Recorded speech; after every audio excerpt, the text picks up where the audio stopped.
The LA Kings winning streak comes to an end in Arizona as they now get ready for a big showdown against Vegas. We'll discuss the Kings' shootout loss in the desert that included the return of Brenden Lemieux, and we'll talk about Jonathan Quick's return to net as well. All that and more on this edition of Locked On LA Kings. You are Locked On Kings, your daily podcast on the Los Angeles Kings, part of the Locked On Podcast Network, your team every day.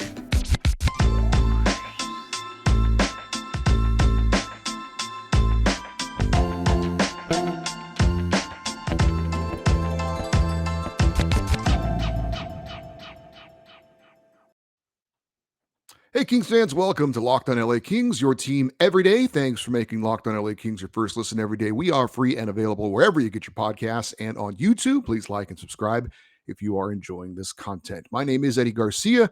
I'm your host of Locked On LA Kings. I've worked in sports media for almost 30 years, the past 20 plus years at the Fox Sports Radio Network. I'm also co-host of the Puck Podcast, a weekly NHL review show that's been putting out content for the past 16 years, and a passionate LA Kings fan for the past 30 years. Hope everybody had a great Christmas. As for the LA Kings, they played their last game before the Christmas break on Friday in Arizona against the Coyotes, looking to extend their winning streak to a season-high 5 in a row. Checking the lineups that the Kings put out on the ice for that game, we had the top line of Anze Kopitar at center with Adrian Kempe and Kevin Fiala. Second line of Philip Deneau centering Trevor Moore and Alex Iafallo. The third line would have Blake Lizotte with Gabe Vilardi and Victor Arvidsson on the wings. And the fourth line would have Rasmus Kupari centering Brenden Lemieux and Jarrett Anderson-Dolan. Your defensive pairings were Drew Doughty and Mikey Anderson, Matt Roy and Sean Durzi, Jordan Spence and Sean Walker, and in net, Jonathan Quick. The scratches were Arthur Kaliev, still nursing that blocked shot injury that he took, the lower body injury, Carl Grundstrom, and defenseman Alex Edler. One of the biggest lineup changes was the return of Brenden Lemieux, seeing game action for the first time since November the 12th. He had missed 23 games in a row with a lower body injury. Gabe Vilardi moved up to the third line. Alex Iafallo still playing on that second line. Victor Arvidsson remaining on the third line. And good to see Jordan Spence back in the lineup after missing the last game. And, of course, all eyes were going to be on Jonathan Quick, who was back in net for the first time since December the 11th, when he lost in a shootout to Columbus. Actually, I think it was an overtime game in Columbus. But Quick had sat and watched Phoenix Copley make 5 starts in a row. So Jonathan Quick may be a little bit rusty, but back in the net for the second of back-to-back games of the Kings, this time in Arizona after their game the previous night in Los Angeles. And the Kings were wearing their fabulous reverse white retro jerseys, which I probably should have worn for this one because it was an early Christmas present for me. Perhaps you got one of those awesome reverse retros for a Christmas present for you. One interesting note about this game is that there was only one referee. With the severe weather going on across the country, there have been some travel issues, and it resulted in one of the referees not being able to make the game. Some of you might not remember that for most of the history of the NHL, they only used one referee and 2 linesmen. I believe they switched to the 2 referee system in the 2000-2001 season, and it's been a 2 referee, 2 linesman system ever since. And the officiating in this game would be an issue, in my opinion. As for a recap of the game, first period was a relatively even period. Neither team really established themselves. However, the Coyotes did get a lot of extra advantages because of the officiating. About 10 minutes in, the Kings' Jarrett Anderson-Dolan laid a clean, hard hit into the corner on a Coyotes player. A minor scrum ensued, but it was an opportunity for Brenden Lemieux back in the lineup to do what he does, which is to mix it up and agitate at times. He did get into a gloved punching exchange with one of the Coyotes. And for some reason, Lemieux got 2 roughing minors, while the Arizona player Lawson Krause got 1 roughing minor, resulting in a Coyotes power play. Right after that, Trevor Moore unfortunately took a tripping call, and Arizona had an extended 2-man advantage, and they would score almost immediately to take a 1-0 lead. Later, Adrian Kempe would take the Kings' 4th penalty of the opening period, but LA would kill it off. Because of the number of times the Kings were shorthanded in that first period, the Kings were outshot 15-5, and perhaps fortunate to only be down 1-0. Second period, LA would finally get their first power play opportunity of the game, and they would take advantage of it. Defenseman Sean Durzi putting a shot on goal from the point. Eventually, it would come around to Alex Iafallo, who would blast a slap shot from the top of the right faceoff circle, and the game was tied at 1 apiece. And that would be the only scoring of the second period, despite LA getting 3 more power play opportunities, and the Coyotes getting 2 more. LA outshot Arizona 15-4 in that second period. Third period, not too much action. Mikey Anderson was called for a phantom tripping call. Arizona not able to score, though, on the man advantage. Shots on goal in the third were even at just 5-on-5 apiece. So not a lot going on in that third period. Maybe both teams kind of playing it close to the vest. Maybe both teams happy to get a point. Although Arizona, they're not doing well this year. You would think they'd be going for pretty much every victory they could get. Maybe the Kings were, though, a little bit. Who knows? But we would go to overtime. And in the overtime, Drew Doughty would be called for tripping. The Kings, though, able to kill off the 4-on-3 power play for Arizona. Shots on goal in overtime favored Arizona 4-2, but no goals scored. So we would go to the shootout. And the only goal scored in the shootout came from Arizona's Nick Bukestad. Gabe Velarde, Trevor Moore, and Adrian Kempe all failed to score. Moore's attempt went off his stick as he was stick handling, and he really didn't get a shot on goal. For Velarde and Kempe, they actually did get shots on goal, but the saves were made by the Coyotes netminder. So Arizona wins the game 2-1 in a shootout. Alex Iafallo, the lone goal, his 4th of the season. Jonathan Cook allowed 1 goal on 24 shots in regulation and overtime. He allowed 1 of the 3 shooters to score in the shootout. The Kings' 4-game winning streak came to an end, and their 7-game winning streak in Arizona also coming to an end. LA did get a point out of it to improve to 19-12-6 in the season for 44 points, 45 points, or I should say 45, 4 points behind the Vegas Golden Knights and 4 points up on the Seattle Kraken for second place in the Pacific Division heading into the holiday break. The 4-game winning streak for the Kings, I mentioned, coming to an end. They did eventually outshoot the Coyotes despite that big disparity in the opening period. 27-24, the Kings outshooting Arizona. Kings were 1 for 2 on the power play. Arizona was 1 for 6. The Kings were the better team in the faceoff circle, winning 57.8% of the draws. Arizona was the more physical team, out hitting the Kings 39-22, and the Kings had more block shots, 18-10. So those were the particulars of the game. What about the analysis of what we saw? Well, that's coming up in just a second. But first, this episode is brought to you by NHTSA. You're hanging out with some friends and putting back a few drinks, and if you become too many, as the evening comes to a close and people start to head out, you think about calling for a ride, but you live nearby. You can make it home okay. It's no big deal. What are the odds you get pulled over anyway? And even if you do, what's the worst that could happen? Your insurance goes up, you lose your license, you lose your job, you total your car, you kill someone. Everyone knows about the risks of driving drunk. The results are often tragic and deadly. However, that still doesn't stop everyone from getting behind the wheel under the influence. That's why police officers are out there right now looking for impaired drivers on the roads to save lives. So if you think you're okay to drive after a few drinks, think again, play it safe, and plan ahead to get a ride. It only takes one mistake to change your life or someone else's forever. Drive sober or get pulled over. So, not a great performance by the Kings in Arizona, but honestly, not a bad one either. I mentioned that there was only one referee for the game, but damn, it seemed like there were about 4 referees on the ice, judging by the number of penalties that were called. Well, at least I should say number of penalties that were called on the Kings. Not all of them were bad calls, but there were a couple of calls that definitely went against LA that were, I would say, very questionable. Um, I think the penalties, the number of penalties definitely affected the Kings being able to get into a flow offensively. Also, you have to shuffle lines up a bit because of the number of times you got your penalty kill unit out there. So that certainly didn't help.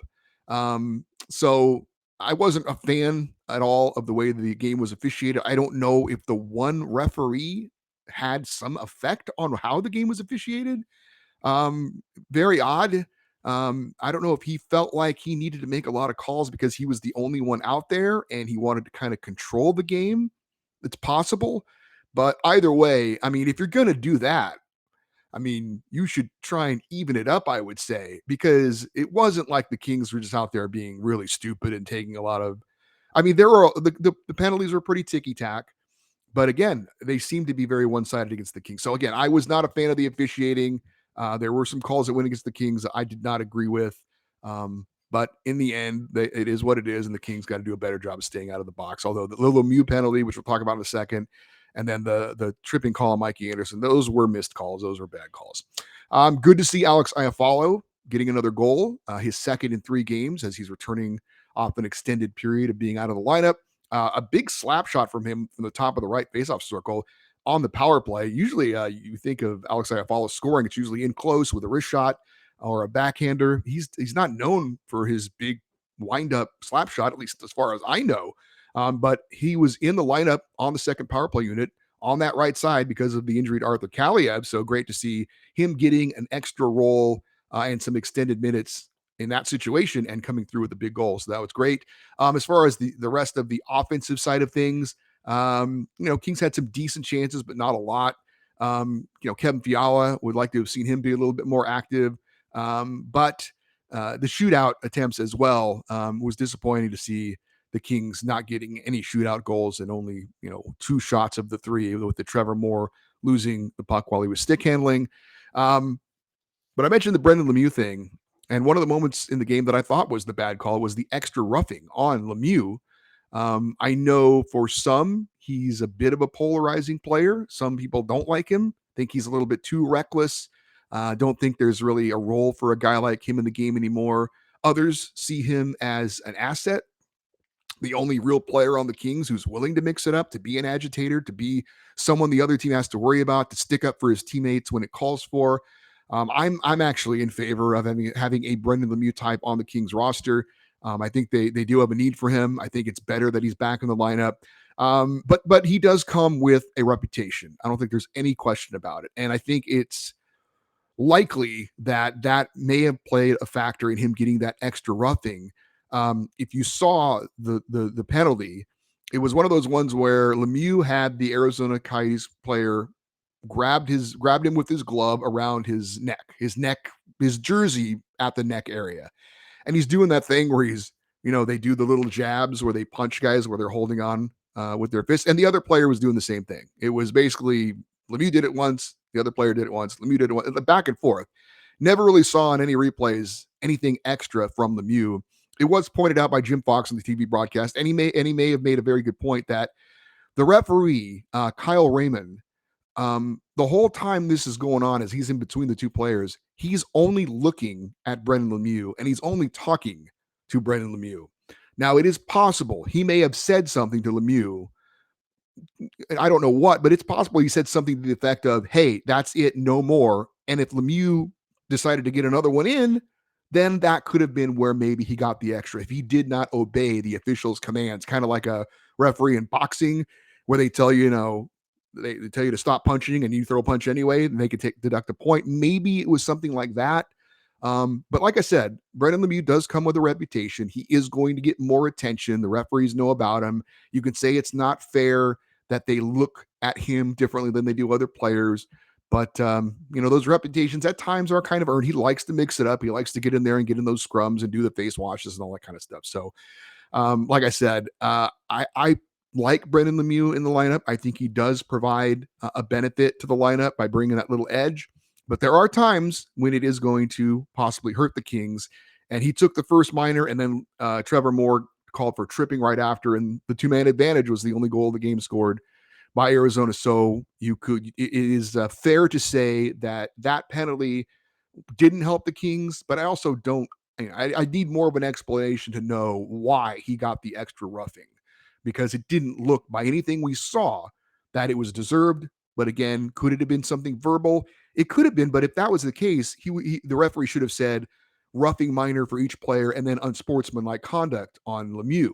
But he didn't say that. He gave him 2 roughing penalties, or the Arizona player only got 1. So I would say that it seemed like that officiating was not equal.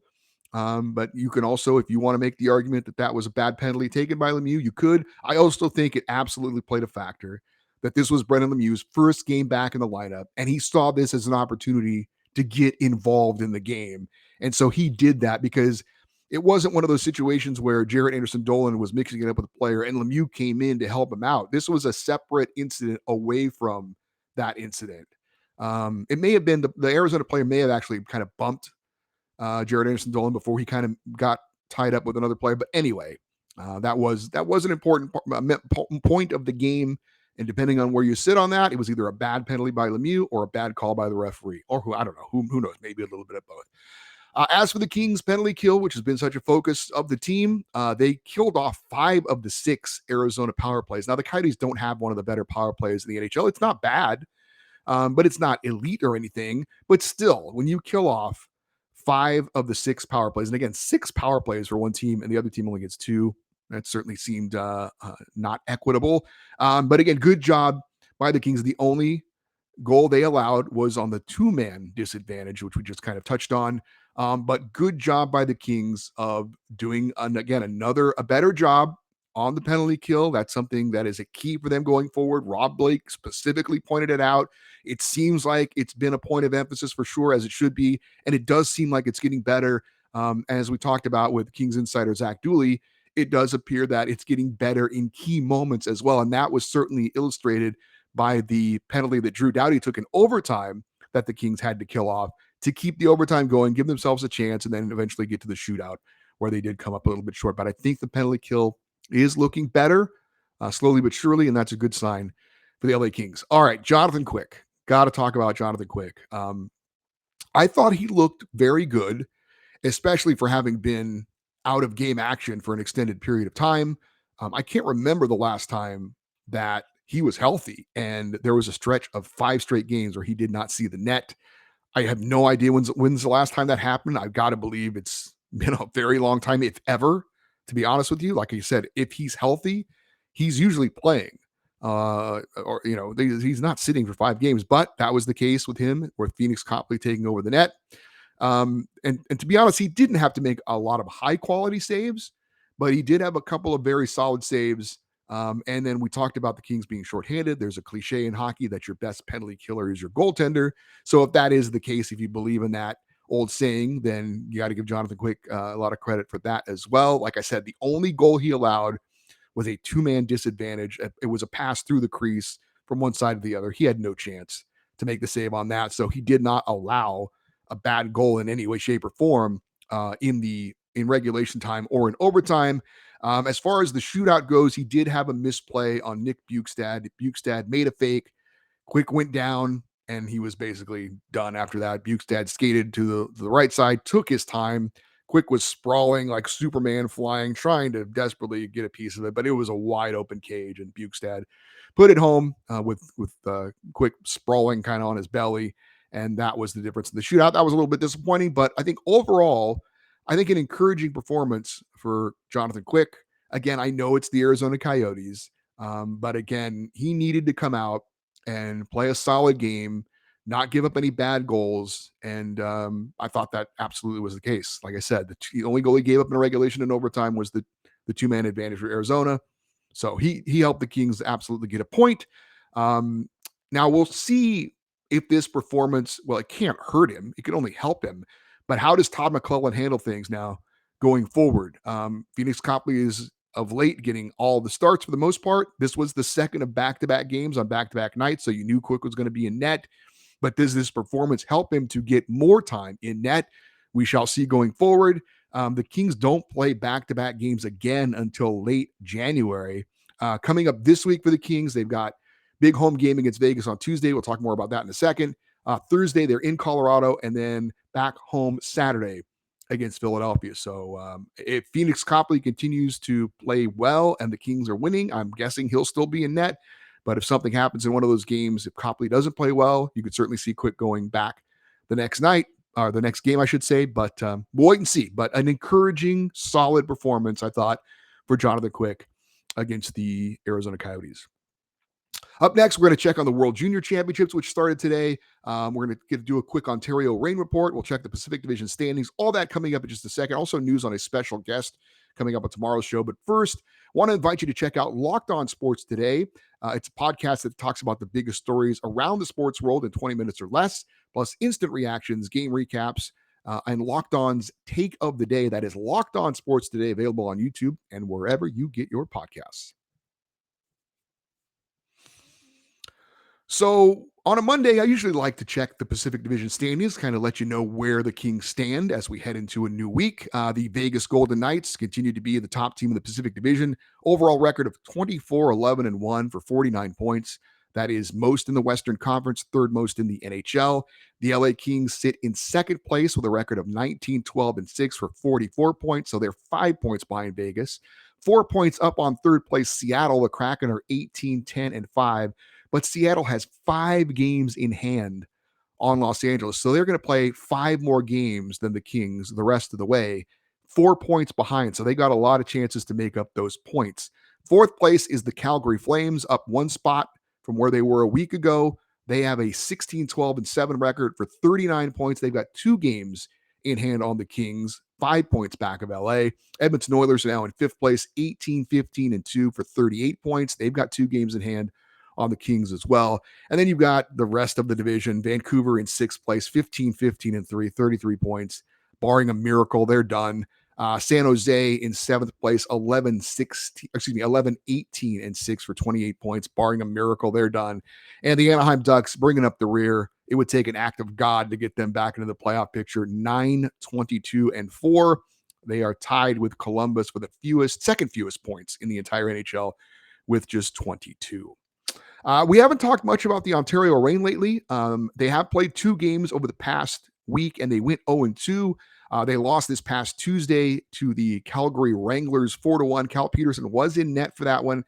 His worst game since being down in Ontario, as far as statistically the number of goals allowed in a game. He allowed 4 goals on 41 shots. Alex Turcotte had the lone goal for the Reign, his second of the season. Quentin Byfield an assist. And then the next night, they lost to the Wranglers again by a score of 5-2. Cal Peterson not in net for this one. Matt Peralta gave up 4 goals in this one, 3 of them in the third period. Elias Anderson had both the goals for the Reign. Quentin Byfield, no points in that second game. So 0-2 in the last 2 games for the Ontario Reign. World Junior Championships got underway today in Canada. The Kings have 3 players taking part. Of course, defenseman Brant Clark for Team Canada, forward Kenny Connors for Team USA, and defenseman Otto Salin for Finland. The U.S. will take on Latvia, and Canada will face Czech Republic later today. We will update you on Clark and Connors and how they do on tomorrow's show. Salin did play today for Finland in their 3-2 overtime loss to Switzerland. He did not have a point. He is a defenseman again. And I believe you can watch all these games on the NHL Network, and I'm pretty sure they're being streamed online as well if you want to check them out. I'll try and find out the information and give it tomorrow, but you could probably just Google it and find it real quick. But the World Juniors are underway. Looking forward especially to see how Brant Clark does for Team Canada.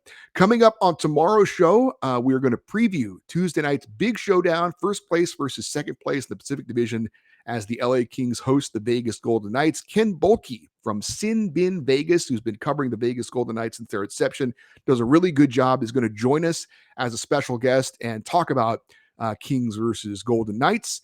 I think you're going to enjoy that. That's gonna basically do it for this week's show, or today's show.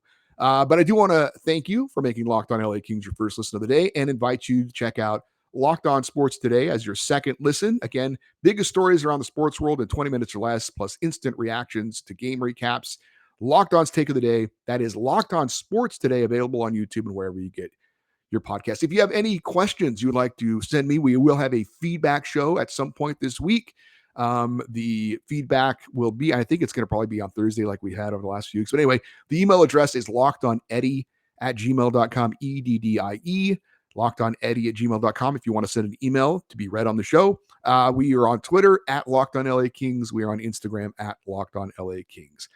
I am Eddie Garcia. Thank you so much for making Locked On LA Kings, for watching or listening, whether you're on the YouTube channel or the podcast.